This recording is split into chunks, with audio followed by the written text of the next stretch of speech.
Good evening. The important thing is I made it. So on the way, we are worried that maybe we'll be terribly late, but at least not too late. We'll get here. So I'm delighted, and I get very jealous when I come in front of young people. I get jealous because you're so lucky. You're lucky because you're born a few years back. Unlike us, in the prehistoric days, we were. I think the reason that I'm jealous, I see how powerful you are, the young people of this time. And I tell young people today are the most powerful generation in the entire human history. Not because these young people today are smarter than before, it's the same, smartness is the same. It's because you have technology in your hand, which no other generation ever had. Unbelievable technology. That gives you tremendous power. On the surface, you look just like another human being, but in reality, each one of you is a Superman and a Superwoman because of the power you get from the technology. So technology is an issue for me, excites me completely. People usually tell young people that you are the leader of the future. That's the standard way to say leader of the future. I try to repeat and emphasize that no, that's not true. Because you are leader already. So you don't have to wait for the future to become leader. A 15-year-old today is more powerful than probably 30-year, 35-year-old of other generations. So what do you do with that power? That's the issue I raise. Because if you're not using that power, that will be wasted. So first to feel that you have that power, the amazing power that no other generation in history ever had, and decide how you're going to make use of it. My story begins not about power. My story begins with frustrations. I was born in a country where in each direction you see it's a lot of frustrations, a lot of disappointments, a lot of things you wish didn't happen the way it happens. And out of this frustration you feel you're a totally useless person, you cannot do anything. You have nothing that you can make a change, make a difference. The country went through famine. When I was teaching economics in the university right next door, people are suffering of hunger. 1974. I felt all the theory that I teach is useless stuff. Has nothing to do with people's life. And I felt totally useless as a human being. I cannot be of some use to somebody. So that's what I was trying to do, getting into the village next door to the university campus to see if I have any use for anybody else. And then I did tiny little things to find my worth, that yes, I have some meaning in my life. And I did things which I knew nothing about. When you're desperate, out of desperation you do things which you never thought about. So I'm sure you have been told how to plan things, how to set things, everything very clearly, but that's not what I did. I jumped at things without knowing anything about it because I just couldn't wait. And you heard about microcredit, which goes with me. People remember how it started with me. It was not a pre-planned thing. Simply, the situation is so bad, you had to do something. And that situation is about loan sharking in the village, which is just next to the university campus. And it's so ugly, you feel so terrible that human being can be so heartless, so cruel to each other, giving tiny loans and take control of the full life of those people, turn into slaves because somebody gave you some loan, so he has the right to turn you into slaves. So you see it very clearly. It's not reading in the books. Just be there. You see the person who lends, you see the person who borrowed, and you feel totally important. You don't know what to do. Suddenly it came to my mind, I can do something. I can take care of this problem. It may be a global problem, who cares? But all I see, these people here, and I can solve the problem for these few people. The idea is, why don't I lend the money myself? If I lend the money myself, then they don't have to go to the loan shark. And the problem is solved for these people. And that's exactly what I did. I started lending money from out of my pocket. It's not a planned thing, calculated thing.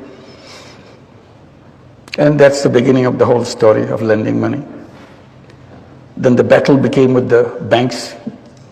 They will not open their door because I ran out of my money, because it became so popular. Everybody wanted to borrow money. Who doesn't? And in the process, I exhausted all my money. So I thought, why don't I go to the bank and let them do this? They refused. So my struggle began. Convince banks, which I never could.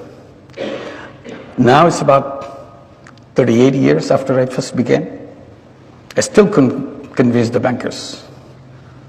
So now I look at the whole system, what we call economic structures, conceptual framework, and all that. And I feel how wrong they are. And that's again my complaint. We read about it, we study it, we take it so seriously. But I feel it's designed in such a wrong way. Because you look at the theoretical framework of the capitalist system, you immediately find out the misrepresented human being in the theory. In their theory, human being turned out to be a money chaser. All they do in their lifetime, chase money. It's a money-centric, profit-centric world. So the entire theory has been built on the selfishness of human being. I said, that's wrong. Human being is not all about selfishness. Human being is not one-dimensional being. Human beings are not money-making robots. That's not their identity. Theory has diminished human being, made into a small thing, a robot. But the real human being is very big, way bigger than what the theoreticians imagine. It's a multi-dimensional being, not one-dimensional. I said, just to take example, I said, theoretician took the selfishness in human being, built the whole theory out of it.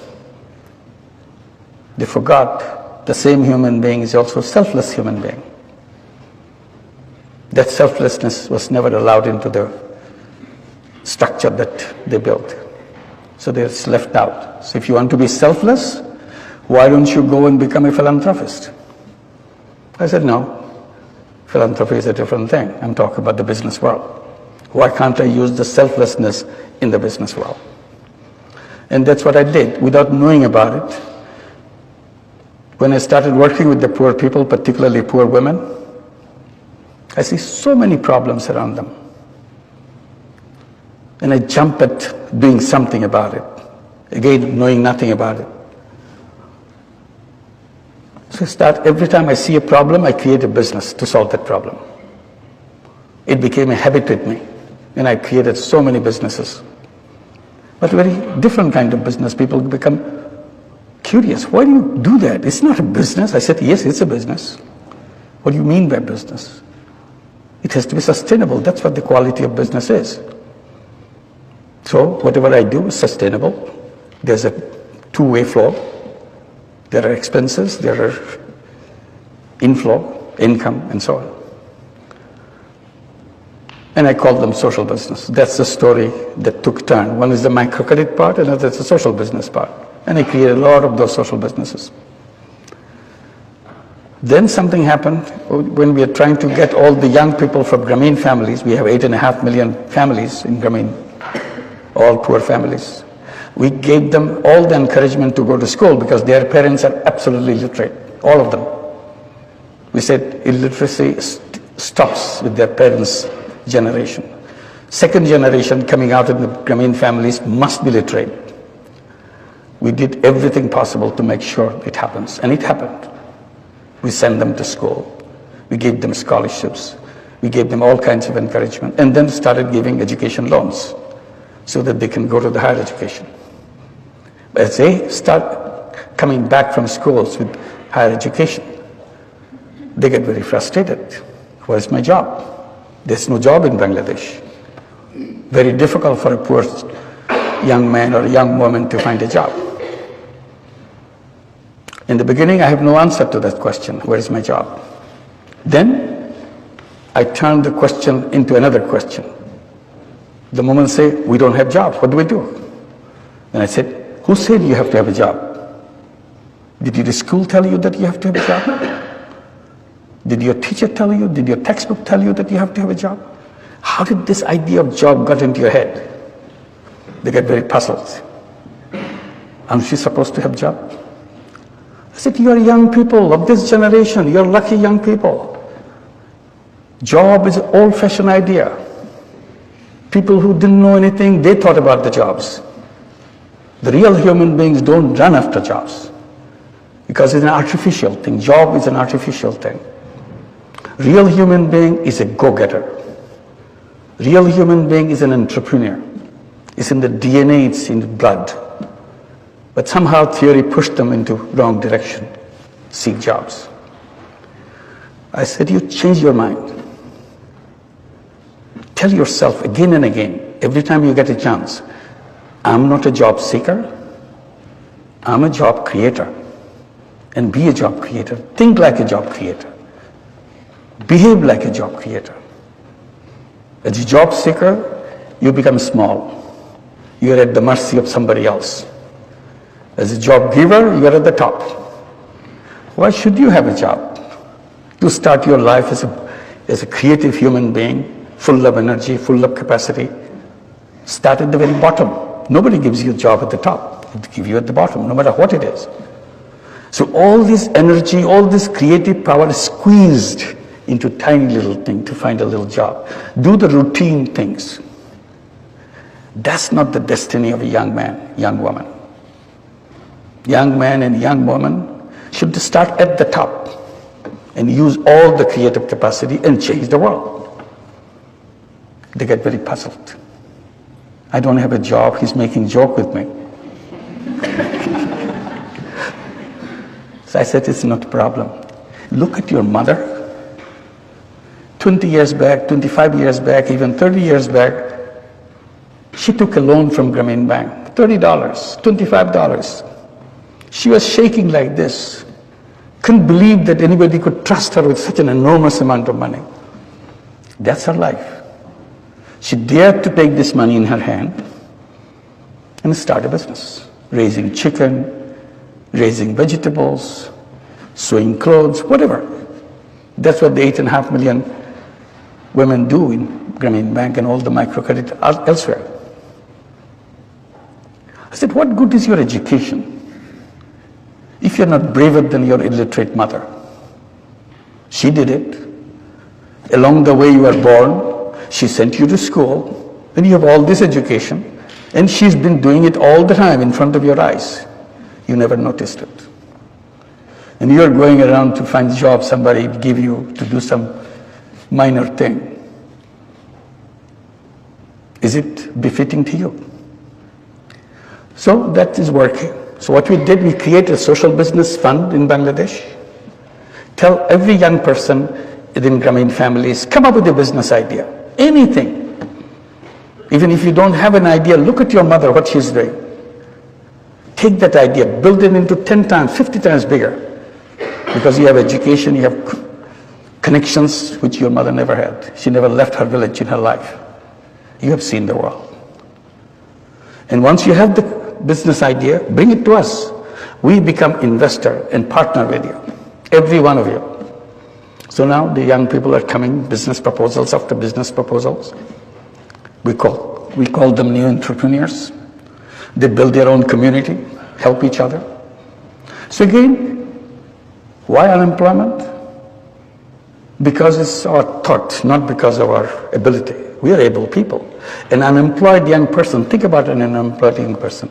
Is something wrong with him? Is something wrong with her? No. He's a very creative person, dedicated, energetic person. Who makes him or her unutilized? The system that we build, our thinking process has made them. An unnoticed chain has bound him around and say, you are trashed, you are no good. Why am I not good? You have never tried me. I have no room for you. Who are you to provide room for me? I create my room. I create my own space in this planet. But we don't do that. We tell somehow we have to have a job. So the natural choice for every young person, every human being, would be to an entrepreneur. If somehow I'm not getting an opportunity for becoming an entrepreneur, for a while I can work for somebody, for a while. Because ultimately that's what I should be my own, and create the world for my own way. So my story is about this, about microcredit, which is not about just lending money. It's unleashing the capacity that every human being has. And the system denied them that right. Like banking system is close to more than half the population of the entire world. It works only for the rich. If you notice, most of the institutions that we build are designed to work for the rich. And then we blame the poor for being poor. I said poor are poor not because of anything wrong with them. You simply denied them the doors to open. I give the example of bonsai, little tree. I tell that, look at the bonsai. You take the best seed in the world, put it in a flower pot, and give all your love to it, let it grow. It grows only this big. And you ask the question, is something wrong with the seed? No, nothing wrong with the seed. Then why is it so tiny? Because we didn't give them the space to grow. There is no base on which to grow. I said, poor people are bonsai people. There's nothing wrong with your seed. Simply, we didn't create a society to give them the base on which to grow. And then we blame them for being so tiny, so poor. So natural human being has no reason to be a poor person. Natural human being has no reason to be an unemployed person. We made it happen for them. That's my complaint. I bring it to you. As a new, powerful young people, you'll create a world where the word poor will not be necessary. And I keep saying that poverty should be in the museum, not in human society. In the museum to show our stupidity, how we punished human beings for no fault of their own. And you'll create a society where there'll be no unemployment. The word unemployment will not be understood. People will not understand, what does it mean, unemployed? Why should anybody be unemployed? The first thing to do is to make the word unemployment unemployed. And that's the beginning. Thank you very much.